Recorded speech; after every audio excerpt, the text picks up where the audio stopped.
کہ چلو کو اللہ کا نیک بندہ تلاش کرو. اور سنی تو خوش نصیب ہے، یہ اس کا جواب ہے. سنی تو خوش نصیب ہے. یہ دنیا میں تیرا عقیدہ تھا کہ اگر کوئی مشکل وقت آ پڑے تو کوئی اللہ کا نیک بندہ.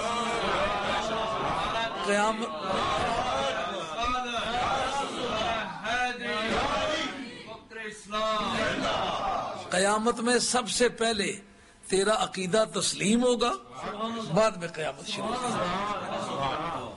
اب آدم علیہ السلام کے پاس جائیں گے کہ باقی نبیوں کو بعض نے مانا ہے، بعض نے نہیں مانا. جس کا انکار کسی نے بھی نہیں کیا وہ آدم ہے. کیوں؟ یہ بات نہیں آپ کے خیال میں کبھی آئی ہوگی؟ سمجھ آ رہی ہے مولانا؟ نبی کریم علیہ السلام کو کچھ نے مانا ہے، کچھ نے نہیں مانا. موسیٰ علیہ السلام کو کچھ نے مانا ہے، کچھ نے نہیں مانا. ابراہیم علیہ السلام کو، نوح علیہ السلام کو کچھ نے مانا ہے، کچھ نہیں. لیکن جس کو انکار کسی نے بھی نہیں کیا وہ آدم علیہ السلام. ایک ایسا نبی جو انسانیت کا متفق علیہ نبی ہے، اس کے پاس چلتے.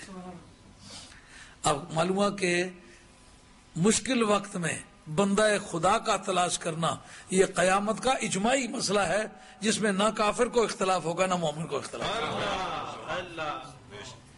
اس وقت اگر کوئی اللہ کا بندہ سنوار کچھ نہیں سکتا تو اس پر اتفاق کیوں کریں گے؟ سمجھ آئی بات کہ نہیں آئی؟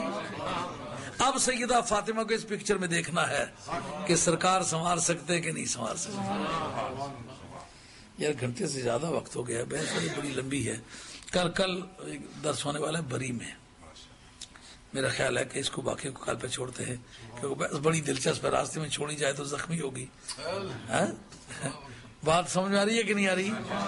مسئلہ اس پر چھڑا ہوا ہے کہ سیدہ فاطمہ کی سرکار بگڑی بنا سکیں گے یا نہیں. بگڑے گی کیوں؟ لیکن جب جن کی بگڑی ہوئی ہے ان کی بنائیں گے تو فاطمہ کی بگڑی کیوں نہیں بنا سکیں گے؟ اور یہ قیامت کا اجماعی مسئلہ ہے.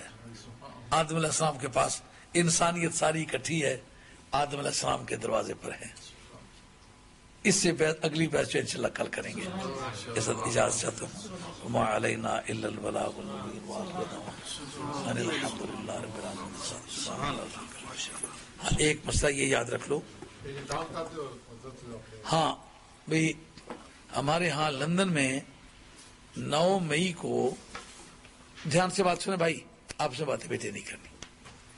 9 مئی بروز اتوار 11 بجے دن ہمارے لندن میں میلاد شریف کے جلوس کا اہتمام کیا جا رہا ہے. اور الحمدللہ اللہ تعالیٰ نے یہ ہمیں عزت عطا فرمائی ہے کہ انگلستان میں اس کام کو وسیع پیمانے پر پہلی مرتبہ لندن میں ہم نے یہ کام شروع کیا تھا. اب وہ الحمدللہ پورے جوبنوں پر ہے، پورے ملک میں. تو اس میں آپ لوگوں کو، علماء کو بھی اور عوام کو بھی، شرفاء کو بھی دعوت ہے. اگر آپ مہربانی فرمائیں آپ کی بڑی زیادہ نوازی ہوگی. اس میں ملک بھر کے صف اول کے علماء بھی، صوفیاء بھی، اہل اللہ بھی، سب سے درخواست کی ہوئی ہے جن کے مقدر میں ہوگا وہ تشریف لائیں گے. مگر کافی امید ہے کہ جو بھاری اکثریت ہے انشاءاللہ اس دن وہاں موجود ہوگی. اگرچہ اس دن اور بھی کئی جگہوں میں چھوٹے موٹے جلوس ہیں، لیکن ہمارے جلوس کی جو اطلاعات ہیں کافی وزنی ہیں اور اللہ کے فضل و کرم سے وسیع پیمانے پر وہ کام ہونے والا ہے.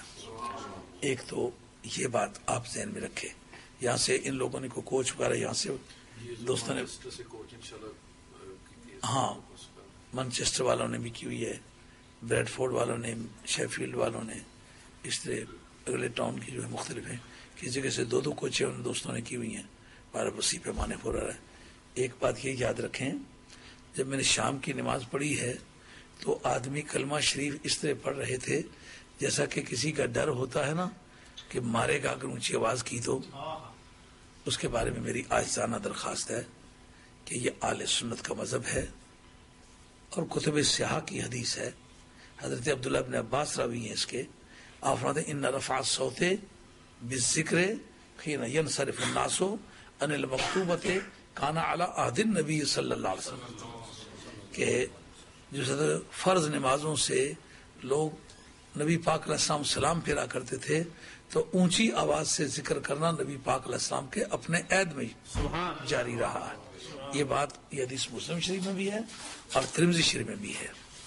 میں آپ کا چند آدمی کا میں پیر ہوں، ایک کام میں کرتا ہوں، ایک سرکار کرتے تھے، اب میرے کام کی حیثیت کیا ٹھہرے گی سرکار کے کام کے مقابلے میں؟ اگر میں ایک ایسے کام کی تعلیم آپ کو دینے شروع کر دوں جو سرکار کے کام کے خلاف ہے، تو بات پیر کی مانیں گے یا پیروں کے نبی کی مانیں گے؟ یہ حدیث مسلم شریف کے اندر بھی موجود ہے اور بخاری شریف کے اندر بھی موجود ہے. اور حضرت عبداللہ بن عباس رضی اللہ عنہ کہتے کن تو عارف انقضاء صلاۃ رسول اللہ صلی اللہ علیہ وسلم برفع الصوت بالذکر حین ینصرف الناس علی المکتوبہ. ہمیں چونکہ ہم لوگ بچے تھے، پیچھے کھڑے ہوتے تھے اور اتنا اجتماع ہوتا تھا کہ حضور کی آواز براہ راست ہمیں نہیں پہنچ سکتی تھی، اس لیے ہمیں جو پتہ چلتا تھا سرکار کے فراغت کا وہ اس سے پتہ چلتا تھا جب لوگ اونچی آواز سے کلمہ پڑھتے تھے نا، تو ہم اگر پیچھے سے آئے تو پھر ہم اپنی نماز الگ نیت کر لیتے تھے، وگرنہ ہم پیچھے آ کر کے نیت کرنے کی ٹرائی کرتے تھے. اونچی آواز کے ذکر سے پتہ چلتا تھا سرکار دو عالم صاحب نے نماز سے سلام پھیر لیا ہے.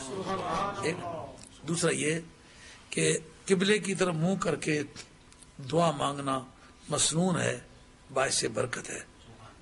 ہر اکیلا آدمی یا مقتدی امام کے لیے قبلے کی طرف منہ کر کے دعا مانگنا مکروہ ہے. یہ لکھا ہے حضرت شاہ عبدالحق مقدس دہلوی رحمۃ اللہ لمعات التنقی شرح مشکات المصابیح میں. اس کی وجہ کیا بتلائی ہے؟ کیا کہ اگر امام اس سے آگے کر کے منہ اتو کرے تو شیعہ کا ایک طبقہ ہے جو نماز کے اندر ہی اسی طرح ہاتھ اٹھا کر کے دعا مانگتے ہیں، تو سمجھے کہ شاید شیعہ کی نماز ہے. یہ ابھی تک امام صاحب لگے ہوئے ہیں، امام صاحب نے بھی ہاتھ کھڑے کیے، مقتدیوں نے بھی، تو امام صاحب اپنا منہ پھیر لیں تاکہ یہ پتہ چل جائے یہ نماز کے بعد کی دعا ہے، یہ نماز کے اندر کی دعا نہیں ہے. تو اس لیے آپ لوگ یہ ان باتوں کا دھیان کیا کریں. یہ میری عاجزانہ درخواست ہے. میں کسی پر تنقید نہیں کرنا چاہتا، جو باتیں میرے مطالعے میں گزری ہوئی اور تحقیق کے ساتھ گزری ہیں، ایسی بات کرنے کا میں عادی نہیں ہوں کہ اس وقت کوئی بات کر ڈالوں کوئی مجھے آگے کہے جناب کہاں لکھی ہوئی ہے، دیکھو میں نے کہیں دیکھی تھی، نہیں کہیں نہیں، کتاب کا نام لے رہا ہوں، کتاب کے اندر دیکھی ہے. تو آپ ان باتوں کی پابندی کریں.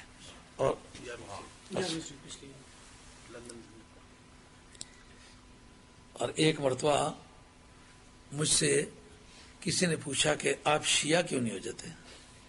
میں نے کہا میرے باپ دادے شیعہ ہوتے تو میں بھی ہو جاتا. انہوں نے کہا آپ کے پاس کیا ثبوت ہے کہ وہ شیعہ نہیں تھے؟ میں نے کہا میرے پاس شیعہ کی کتابوں کا ثبوت ہے کہ وہ شیعہ نہیں تھے.